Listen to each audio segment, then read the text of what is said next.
আপনাদের সচেতনতার জন্য এই ভিডিওটা বানাচ্ছি এবং এটা মন দিয়ে দেখুন। এখন যারা যে ফ্রডস্টাররা থাকে তারা নিত্য নতুন পদ্ধতি তারা বার করছে যাতে মানে সাধারণ মানুষকে কীভাবে ঠকানো যায়, কীভাবে তাদের কষ্টার্জিত পয়সা কীভাবে লুট করা যায়। তো এটা নতুন পদ্ধতি এবং আমার মনে হয় এই পদ্ধতিটা শেয়ার করা উচিত, ওই জন্য আপনাদেরকে শেয়ার করছি এবং আপনারা সতর্ক থাকুন এবং যতটা সম্ভব পসিবল এই ভিডিওটা শেয়ার করুন। শেয়ার করা খুব দরকার, কারণ মানুষকে বিপদের হাত থেকে বাঁচান, কারণ মানুষের কষ্টার্জিত টাকা মুহূর্তের মধ্যে কিন্তু লুট হয়ে যেতে পারে সামান্য বোকামি বা একটু মানে যদি আপনি ভয় পেয়ে করতে চান, এদের ফাঁদে পা দিয়ে দেন, তাহলে আপনাদের কিন্তু অনেক টাকা লস হতে পারে।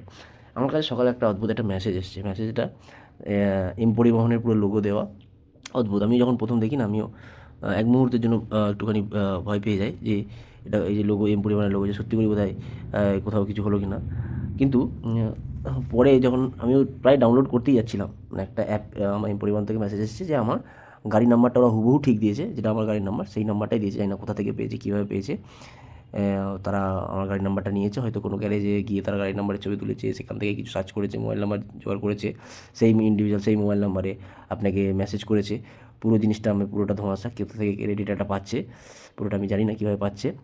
এবার তারা ডেটাটা এভাবে পেয়েছে এবং আমাকে মেসেজটা করেছে এবং বলেছে যে আমার গাড়ি কিছু ভায়োলেশন হয়েছে, তার জন্য ফাইন করা হয়েছে এবং সেই ফাইনটা দেখার জন্য আপনি এই অ্যাপটা, ওদের একটা অ্যাপ দিয়ে দিয়েছে এখানে, এই অ্যাপটা ইনস্টল করুন, পরিবহন সেবাস এপিকে।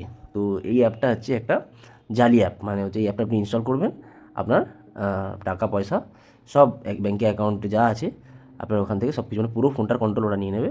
আপনার ওটিপি, এসএমএস যা কিছু হবে আপনার মুহূর্তের মধ্যে কিন্তু টাকা চলে যাবে। মানে খুব সতর্ক। এবং আমি সত্যি কথা বলতে কি, প্রথমে আমিও এক মুহূর্তের জন্য ভুল করে ফেলেছিলাম। আমি বিইং এ ব্যাংকার, আমার যদি এরকম হয় তো আপনি ভাবুন সাধারণ মানুষের এরকম প্রবলেম হতে পারে। এক মুহূর্তের জন্য আমি ডাউনলোড বাটনে ক্লিক করে দিয়েছিলাম, এখানে ক্লিক করে দিয়েছিলাম, তারপর মুহূর্তের মধ্যে বন্ধ করে আমি যখন বুঝতে পারলাম যে এটা একটা ফেক, তো আমি এটা ডিলিট করিনি। আপনাদের সচেতনতার জন্য ভিডিওটা বানাচ্ছি এবং আপনারা সতর্ক থাকুন। আচ্ছা, এই ভিডিওটা আমি মানে এটা হচ্ছে ফেক কীভাবে বুঝবো? প্রথমে দেখুন এই সাইটটায় এভাবে ওরা বানিয়েছে, লোগোটাকে দিয়েছে, কিন্তু এখানে যখন ট্রাস্টেড সাইট হয় না, এখানে একটা টিক চিহ্ন থাকে এই জায়গাটাতে, এই জায়গাটাতে টিক চিহ্ন থাকে, মানে টিক চিহ্ন থাকে। আপনাকে দেখাচ্ছি, আমারই একটা সাইটে অ্যাক্সিস ব্যাঙ্ক থেকে আমার এসএমএস আছে। এই যে হোয়াটসঅ্যাপ ব্যাঙ্কিং বলে না, এগুলো কতটা রিস্কি আপনি দেখুন। এই দেখুন এখানে, এটা কিন্তু জেনুইন, অ্যাক্সিস ব্যাঙ্ক থেকে এসছে আমার, ঠিক আছে। এই যে টিক চিহ্ন দেওয়া আছে এটা হচ্ছে জেনুইন, এটা জেনুইন সাইট, ঠিক আছে। কিন্তু সেম এই জিনিসটা কিন্তু এখানে নেই, মানে এই যে এম পরিবহনে এটা কিন্তু নেই।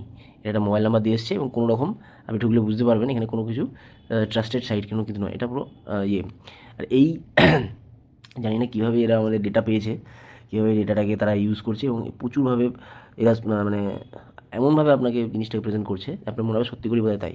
যারা গাড়ি চালায়, যারা গাড়ি আছে, তারা তো রীতিমতো ভয় পাবে। তো খুব সতর্ক থাকুন, খুব সতর্ক থাকুন। কোনো রকম আননোন অ্যাপ, আননোন সোর্স থেকে ডাউনলোড করতে হয় যদি প্লে স্টোর থেকেই করুন। বারবার রিকোয়েস্ট করছি, প্লে স্টোর থেকেই করুন, কোথাও করবেন না। আননোন সোর্স থেকে, হোয়াটসঅ্যাপ থেকে, ফেসবুক থেকে কোনো অ্যাপ ইনস্টল করবেন না, কোনো আনঅথরাইজড লিঙ্কে যাবেন না। তাহলে কিন্তু আপনার কষ্টার্জিত টাকা মুহূর্তের মধ্যে খালি হয়ে যেতে পারে, একদম খালি হয়ে যেতে পারে। তো আমি এটাকে প্রথমত এটা ব্লক করছি এবং স্প্যাম এবং ফ্রড রিপোর্ট এখানে রিপোর্ট টু হোয়াটসঅ্যাপ দিয়ে দিলাম, যাতে এরা আর কোনো এই নাম্বার থেকে কোনো না পাঠাতে পারে, ঠিক আছে। তবে এদের কিন্তু একটা নাম্বার থাকে না, এদের ব্লক হলে আবার হাজার হাজার নাম্বার আছে, ঠিক আছে। নাম্বার থেকে এরা আবার পাঠাতে থাকবে। এই যে স্ক্যামটা চলছে, নতুন নিত্য নতুন স্ক্যাম তো তারা চালিয়েছে, কখনো ট্যুরিজমের নামে স্ক্যাম, কখনো পুলিশের নামে স্ক্যাম, আর প্রথমে তো ব্যাংক থেকে ফোন করছে সেই স্ক্যাম, সেটা যখন পুরনো হয়ে গেল তখন মানে ডামি সাইট বানিয়ে সেখান থেকে স্ক্যাম, এখন হোয়াটসঅ্যাপেও স্ক্যাম, বিভিন্ন রকম পদ্ধতি এরা অবলম্বন করছে।